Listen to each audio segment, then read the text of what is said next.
오늘은 믿음과 양심, 믿음과 양심이라는 제목으로 우리 하나님 말씀 함께 나누도록 하겠습니다. 어제까지 우리는 하나님을 아는 지식의 중요성에 다뤘고,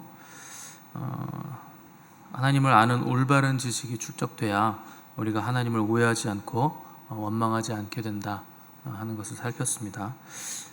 지식은 유익한 거고 반드시 필요한 겁니다. 지식 없이는 믿음을 가질 수 없기 때문에, 올바른 지식이 있어야 또 올바른 믿음을 가질 수 있기 때문에 필요한 건데, 또 지식의 위험성이 존재하죠. 지식 때문에 우리가 길을 잃을 수 있다. 왜냐하면 인간 지식이 완전하지 않기 때문에.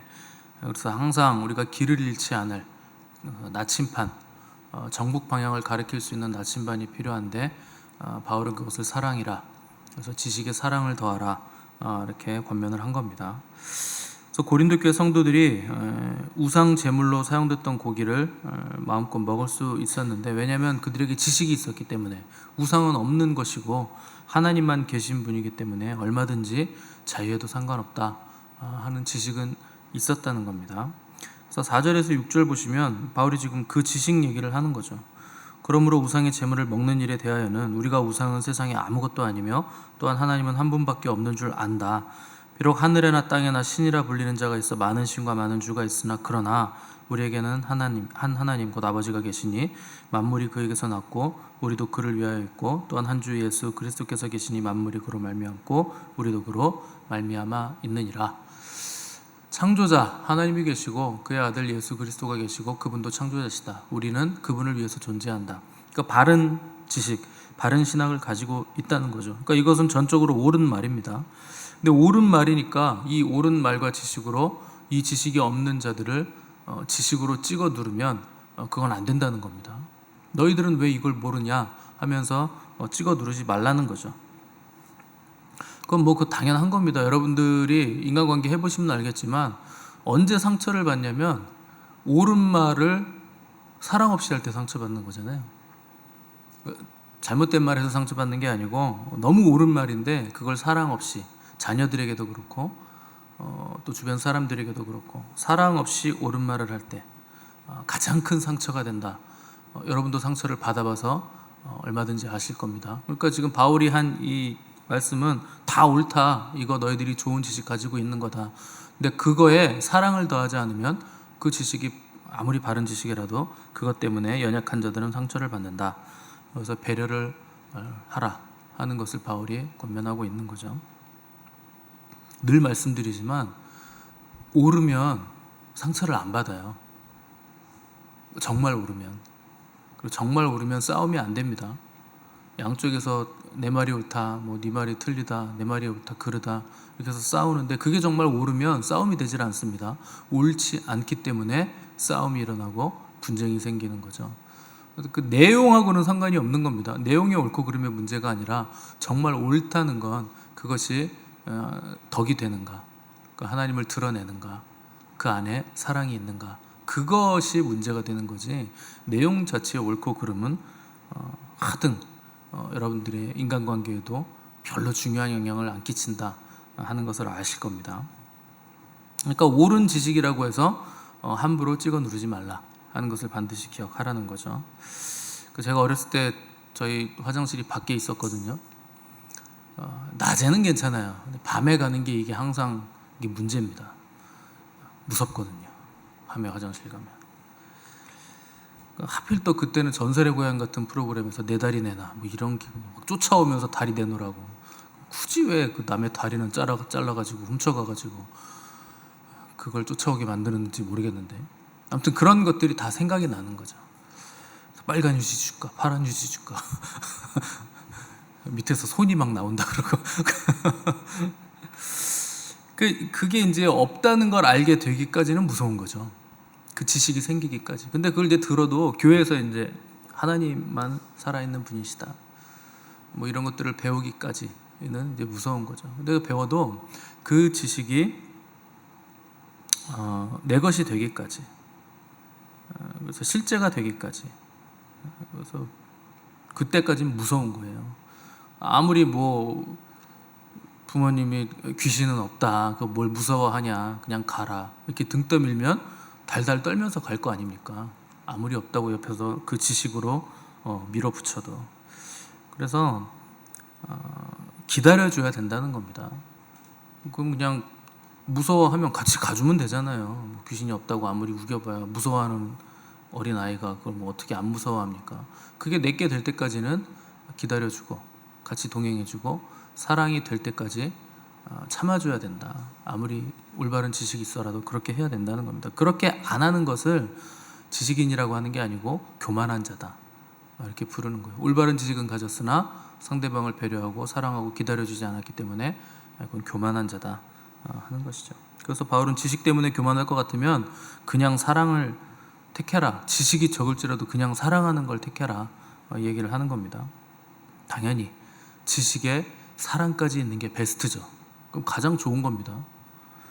근데 지식 없는 사랑은 맹목이 되죠. 또 사랑 없는 지식은 교만이 되기 때문에 차라리 지식이 부족할지라도 사랑을 택해라 하는 것이 바울의 권면이라 하는 거죠.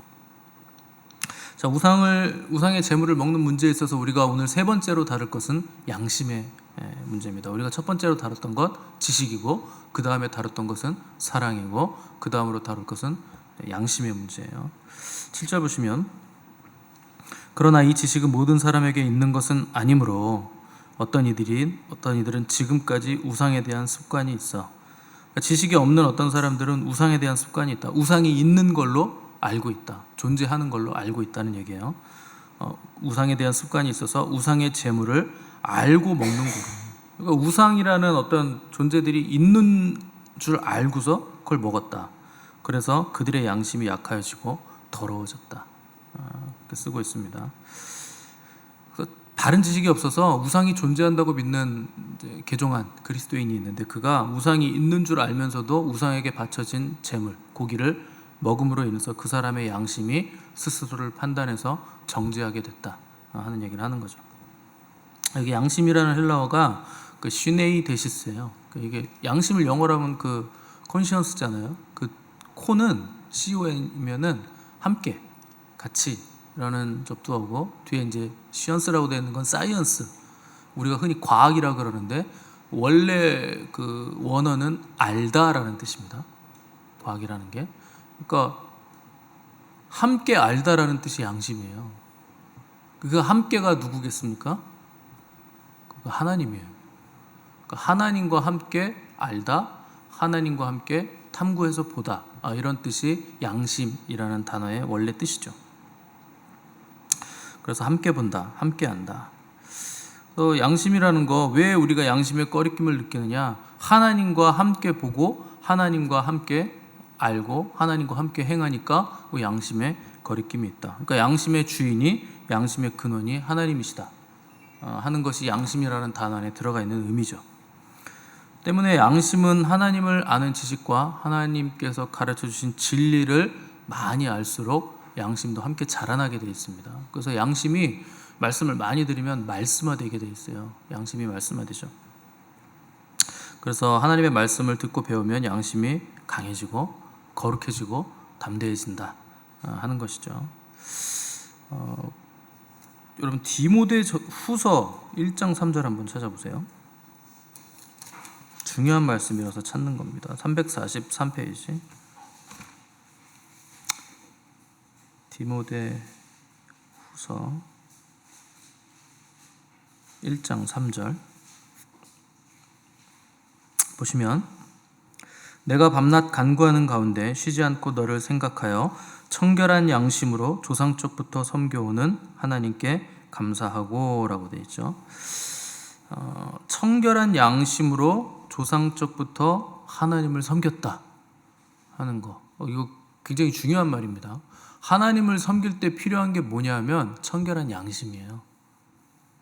양심이 필요합니다. 믿음이 필요한 것도 맞습니다. 그런데 믿음과 함께 뭐가 필요하냐면 청결한 양심이 필요해요. 왜냐하면 믿음하고 양심은 패키지입니다. 같이 가요. 자, 디모데 후서 봤는데 디모데 전서 앞으로 넘기셔서 두 장 더 넘기셔서 1장 19절 보세요. 정말 믿음과 양심이 패키지인지 보시면 337페이지 디모데전서 1장 19절 보시면 믿음과 착한 양심을 가지라. 어떤 이들이 이 양심을 버렸고 그 믿음에 관하여는 파선하였느니라. 자, 믿음과 착한 양심이 같이 나오죠. 이거 패키지예요. 믿음하고 착한 양심 같이 가야 되는 겁니다. 이 중에서 믿음을 버리지 않고 양심을 버리잖아요. 그 믿음은 붙들고 있는 거예요. 근데 양심을 버리잖아요. 어떤 이들이 양심을 버렸는데 뭐에 대해서 파선합니까? 믿음에서 파선하는 거예요. 그러니까 필수적입니다. 양심을 버리지 않는 거, 믿음을 버리지 않으려면 양심을 버리지 않아야 돼요. 만약에 양심을 버리잖아요. 믿음도 버리게 되는 겁니다. 그래서 믿음에 파선한다. 양심을 버렸는데 믿음에 파선한다. 이거는요, 두 개가 붙어 있고 필수적이라는 뜻입니다. 믿긴 믿었는데 믿다가 중간에 양심을 버렸다. 양심에 거리끼는 일을 했다. 그러면 그 사람은요, 믿음이 점점 떨어지기 시작합니다. 그러니까 오늘날 기독교가 타락한 이유가 여기 있는 거예요. 기독교가 욕을 먹는 이유가 여기 있습니다. 계속 종교개혁자들이 믿음, 오직 은혜, 오직 성경 이걸 강조한 거예요. 중요한 겁니다. 믿음 중요한 것이고 은혜 중요한 것이고 성경 중요한 것이죠. 다 중요한 건데 양심을 강조하진 않은 거예요. 그러니까 믿음이 있어야 된다. 믿음이 중요하다. 이것만 계속 강조하다 보니까 양심을 강조하지 않는 바람에 믿음은 다 강하게 붙잡았죠. 근데 양심을 버렸더니 결국 믿음에서 파선하더라는 거예요. 그러니까 믿음도 중요하고 양심도 중요한 거예요. 동전의 양면처럼 중요하다는 거죠. 그래서 하나님을 섬기는 일에 있어서는 믿음도 필수적이지만 반드시 양심, 굉장히 중요하고도 필수적인 덕목이 된다는 겁니다. 그래서 믿음을 버렸다는 걸 어떻게 알 수 있느냐? 디모데전서 4장 1절 2절 보세요. 그 옆면 338면 디모데전서 4장 1절 2절. 그러나 성령이 밝히 말씀하시기를 후일에 어떤 사람들이 믿음에서 떠나 미혹하는 영과 귀신의 가르침을 따르리라 하셨으니 자기 양심이 화인을 맞아서 외식함으로 거짓말하는 자들이라. 믿음을 떠나면 어떤 현상이 생기느냐? 양심에 화인 맞아서 믿음을 떠나는 거예요. 믿음이 떨어지는 거예요. 양심을 지키지 않으니까. 그 양심에 털난 사람들 많잖아요. 교회 안에도 많습니다. 양심에 털난 사람들. 그런 사람들은요, 믿음이 어떻게 떨어지는 줄 아세요? 진리가 들리지 않기 시작한다는 거예요. 자기 양심에 거리끼는 일을 하면 진리가 들리지 않아요. 그래서 미혹하는 영과 귀신의 목소리를 듣고 따라간다. 여러분, 왜 교회가 미혹받아서 배도하는 줄 아세요? 양심을 지키지 않아서 그래요. 근본적으로. 그래서 양심의 화인을 맞아서 어떻게 하게 되느냐? 왜냐하면 나는 믿음을 떠난 적은 없는데 양심에 꺼리끼는 일을 해요. 그러면 어떻게 되냐면 외식을 해야 됩니다. 양심을 붙들지 않았으니까, 양심을 지키지 않았으니까. 외식하는 자가 되죠. 겉으로 보기에는 믿음이 좋은 것 같아요. 근데 자기도 자기가 믿음이 좋다고 생각하고 믿음이 있다고 생각합니다. 왜냐하면 믿음을 저버린 게 아니에요. 양심을 저버린 거기 때문에 자기 믿음이 있다고 생각해요. 나는 하나님의 자녀라고 생각합니다. 근데 양심을 저버리잖아요. 결국 믿음에서 파선해요. 내 양심을 저버렸기 때문에. 그럼 어떻게 되느냐? 미혹을 받습니다. 그래서 하나님의 음성을 듣는 게 아니고 그때부터는 이제 귀신의 음성을 듣기 시작하는 거죠. 근데 그게 하나님의 음성이라고 착각해요. 그게 양심을 저버린 사람들의 결과예요. 악한 영의 소리를 듣고 있으면서도 그게 하나님 음성이라고 착각하는 거예요. 그게 미혹이에요. 나는 믿음을 버린 적이 없거든요. 양심만 저버렸거든요. 그러니까 나는 하나님의 자녀라고, 하나님의 음성이라고 착각하죠. 요한복음에 보면 마귀가요, 가룟 유다에게 주님을 팔 생각을 넣죠. 여러분, 가룟 유다 대단한 사람이에요. 우리가 감히 쳐다볼 수 없는 사람이죠. 우리가 결론만 보고 결과론적으로 가룟 유다를 불쌍한 사람이라고, 태어나지 않았으면 좋을 사람이고 욕하는데, 예수님의 12사도 중에 들어가 있던 사람입니다. 굉장한 사람이에요. 그리고 거기서도 가장 뛰어났던 사람이에요. 재정을 맡았던 사람이니까. 그리고 예수님하고 3년을 동고동락한 사람이죠. 얼마나 대단합니까? 근데 가룟 유다가요, 해결되지 않은 거가 딱 하나 있었어요. 자기 양심에 해결되지 않은 거, 돈에 대한 집착. 이걸 해결을 못했어요, 가룟 유다가. 그래서 결국 주님을 판 거예요, 돈 때문에. 그러니까 마귀가요, 가룟 유다의 빈틈 하나를 딱 찾은 거죠. 돈에 대한 집착, 그 양심에 거리끼는 일. 그거를 찾아서 거기에 생각을 주입한 거죠. 그 오늘날도 그렇잖아요. 돈이라면 물불 안 가리는 풍조가 만연하잖아요. 그렇지 않습니까? 안 그런 표정으로 앉아 계신데. 저도 돈 좋아합니다. 없어서 그렇지. 그 몇 년 전에 그 기사가 났어요. 어떤 여자분이 자기 남편을 살해해가지고 처리를 이렇게 다 잘라가지고 믹서로 갈았어요. 그래서 버렸어요. 근데 발각됐습니다. 이유가 뭔지 아세요? 돈이에요. 그런 세상이에요, 여러분. 돈이면 얼마든지 그런 짓도 서슴없이 할 수 있다는 거죠. 물론 이제 가정사를 보니까 굉장히 그 불우한 가정사였더라고요. 아버지가 조폭, 대장. 그러니까 얼마나 잔인했겠습니까? 그러니까 그냥 서슴없이 사람을 죽이고 갈고. 근데 여러분, 그게요, 그런 환경에 노출돼서 그렇게 한 게 맞는 겁니다. 근데 여러분들이 요새 영화 보잖아요? 전부 다 죽이고 갈죠? 믹서에 넣고 갈고 막 햄버거 패티도 만들고 막 인육 먹고 막 그러잖아요. 실제로 그런 일들이 일어나고 있고 매체가 영화나 드라마에서 그런 일들을 보여주니까 그런 일들이 일어나는 거예요. 그러니까 돈이라면 얼마든지 사람 죽일 수 있고 사기칠 수 있고 양심에 화인 맞을 수 있고 그럴 수 있는 세상이 됐다는 거죠. 그리스도인들도 예외 아닙니다.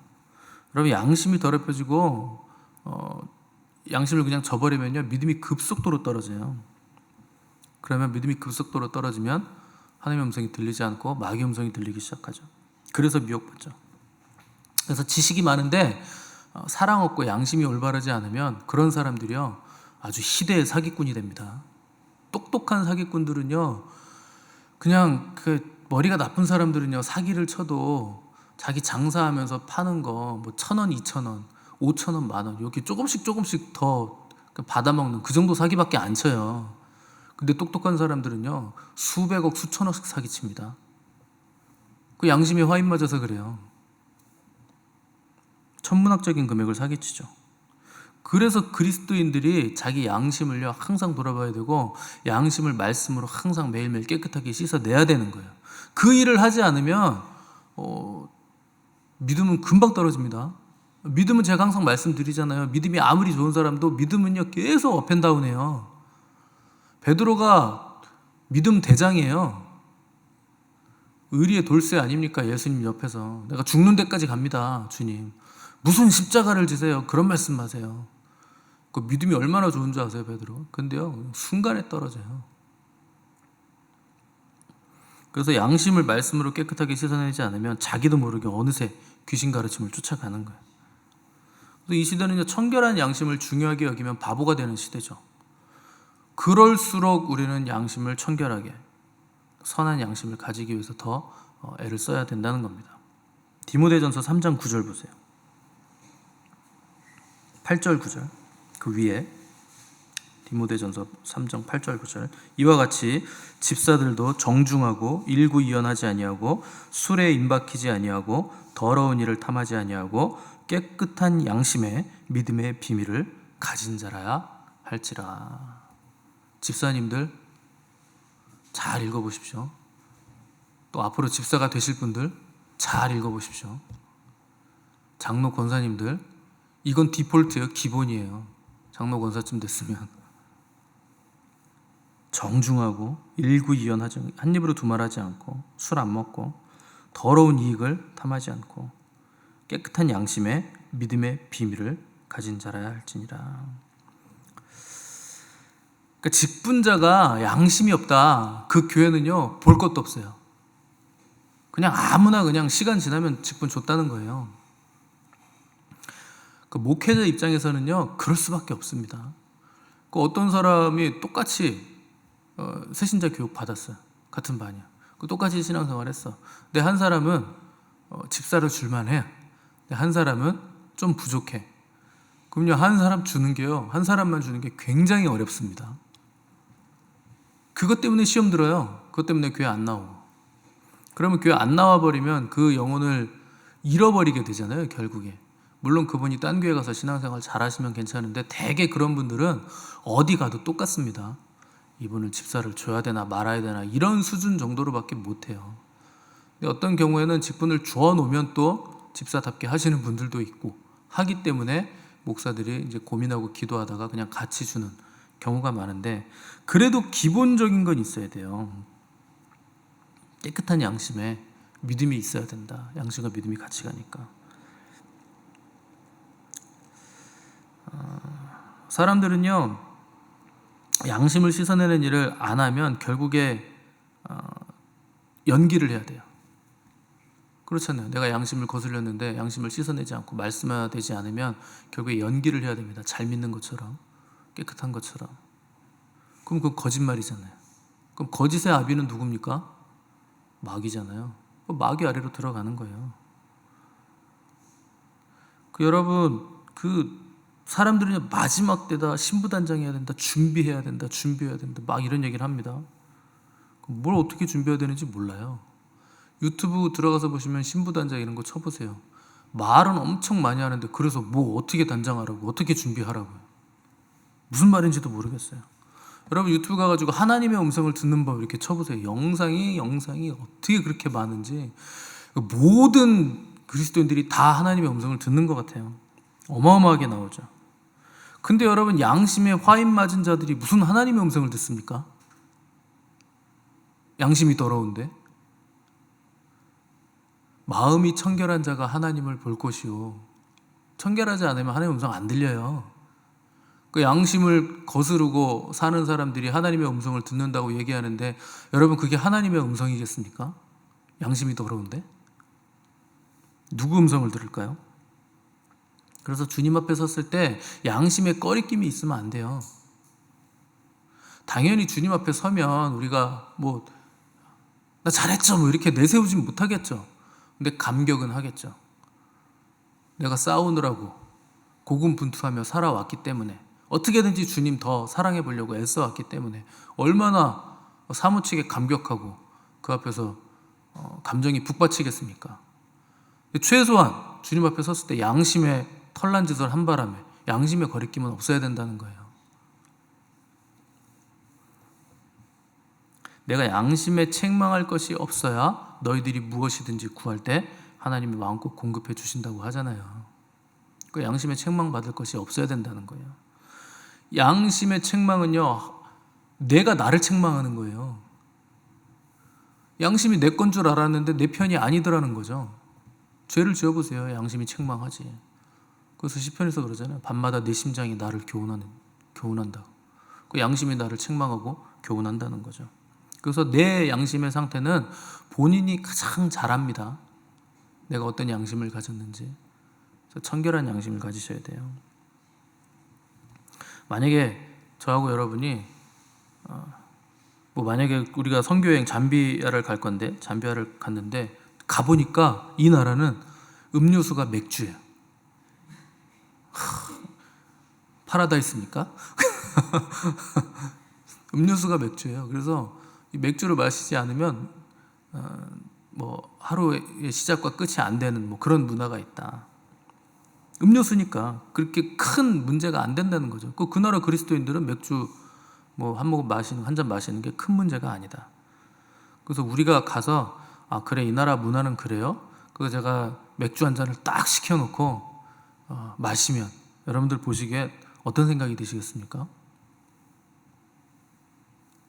우리 목사님 음료수 드시네, 이런 생각이 드시겠어요? 목사님이 드시네? 그럼 괜찮은 건가 보다. 에라이 모르겠다. 우리도 같이 마시자. 그렇게 마시지 않겠어요? 그 나라 사람들은 그럴지 몰라도 우리는 아니에요. 그 양심에 걸리는 일이죠. 저부터 그 나라 문화라고 해서 그거 시켜놓고 먹으면 여러분들 눈치가 안 보이겠습니까? 못 먹죠. 왜냐면 우리나라에서는 아니니까. 근데 그 나라 문화라고 양심을 이렇게 짓누르고 그냥 마신다. 그럼 여러분들도 같이 헤라디에 그냥 흥청망청 한 잔이 2잔 되고 2잔이 10잔 되고 그렇게 마실 거 아닙니까? 그러니까 저는요, 여러분들이 시험에 들 것 같으면 가급적 안 할 거예요. 당연히. 왜냐면 제가 여러분 사랑하기 때문에 그 여러분을 배려해 줘야 되는 거잖아요. 그거 하라는 거예요, 바울이. 우상 제물을 먹든 뭘 먹든. 이게 바울의 마음이고 목회자의 마음이고 또한 모든 성도들의, 여러분들의 마음이 돼야 된다 하는 것이죠. 그래서 하나님은 믿음 자체만 보시지 않습니다. 그 믿음에 선한 양심이 있는가를 함께 보세요. 지금 우리가 쭉 찾아봤잖아요. 양심에 관한 구절이 생각보다 너무 많죠. 그 믿음과 선한 양심은요, 세트예요. 패키지로 같이 가는 거예요. 근데 이 세상 신은 믿는 자들까지라도 마음을 혼미케 해서 지옥으로 끌고 가려고 그러는데 양심을 무뎌지게 만든다는 거죠. 그래서 그리스도의 영광의 복음의 광채가 그들에게 비치지 못하게 만든다. 여러분, 그래서 다들 믿다가 지옥 가는 거예요. 양심을 버리기 때문에. 믿음은 붙잡았다고 착각하는 겁니다. 오직 믿음이니까, 믿기만 하면 된다고 하니까. 근데 선한 양심이 없는데 되겠습니까? 말씀이 그렇게 얘기하잖아요. 믿음만 가지고는 안 된다는 거예요. 그 믿음에 합당한 양심, 깨끗한 양심을 붙들어야 된다. 그래서 아담이 죄를 지으니까 그 양심에 털이 나요. 그래가지고 자기 죄인데 그 책임을 하와에게 돌리죠. 하나님이 나에게 만들어주신 저 여자가 따먹으라 그래서 먹었는데요. 하와는요, 하나님이 만드신 뱀이 꼬드겨서 먹었는데 다 하나님 탓을 한다는 거죠. 잘 되면 지 탓이고 안 된 건 하나님 탓입니까? 그게 양심에 화인 맞은 자예요. 양심에 털난 사람이에요. 그게 죄가 하는 일인 겁니다. 여러분도 그러잖아요. 하나님 나한테 왜 그러세요? 왜 이렇게 힘들게 하세요? 아니, 자기가 잘못 살아서 힘든 거지 뭐 하나님이 무슨 책임이 있습니까? 여러분의 삶은요, 과거에 내가 살아왔던 인생의 총합이 오늘 나타난 거예요. 그 하나님 탓할 거 없습니다. 그리고 여러분들 앞으로 인생을 바꾸고 싶으시면 지금까지의 삶과는 전혀 다른 삶을 사셔야 돼요. 지금까지하고 똑같이 사는데 앞으로 삶이 변화될 거라는 생각은 병이라 그랬죠. 정신적인 질병입니다. 아니, 평생을 그렇게 똑같이 살고 똑같은 인생을 살아왔으면서 어떻게 똑같이 살고서 내일이 나아질 거라는 생각을 합니까? 압도적으로 달라지시려면 압도적으로 다르게 사셔야 돼요. 들어간 게 나와요. 인풋이 뭐가 들어가면요, 아웃풋이 그게 나옵니다. 그건 질서고 법칙이잖아요. 하나님이 만드신. 근데 똑같이 살면서 어떻게 내일이 바뀝니까? 말도 안 되죠. 그래서 우리에게는 자유가 있어요. 그 자유는 한계를 가지고 있는 자유입니다. 그래서 다른 사람들을 상처 주면서까지 그 자유를 누리려고 하는 건 그건 자유가 아니라 방종이 되는 거죠. 그래서 한계를 가진 자유이기 때문에 우리 자유는 하나님을 아는 참된 지식을 가진 자유여야 되고 또 사랑을 따라서 사용되는 자유여야 되고 그래서 그 사랑 때문에 이웃을 배려하는 자유여야 되고 무엇보다도 자기 양심에 거리낌이 없는 자유여야 된다 하는 겁니다. 그래서 믿음과 깨끗한 양심과 사랑이 더해진 지식, 그것을 가지고 우리가 무슨 일을 행할 때 하나님 보시기에도 아름다운 것이라 하는 것을 여러분 기억하시고 하나님이 기뻐하시는 참된 지식과 참된 믿음과 참된 선한 양심을 가진 복된 성도들이 되시기를 간절히 바랍니다. 함께 기도하겠습니다.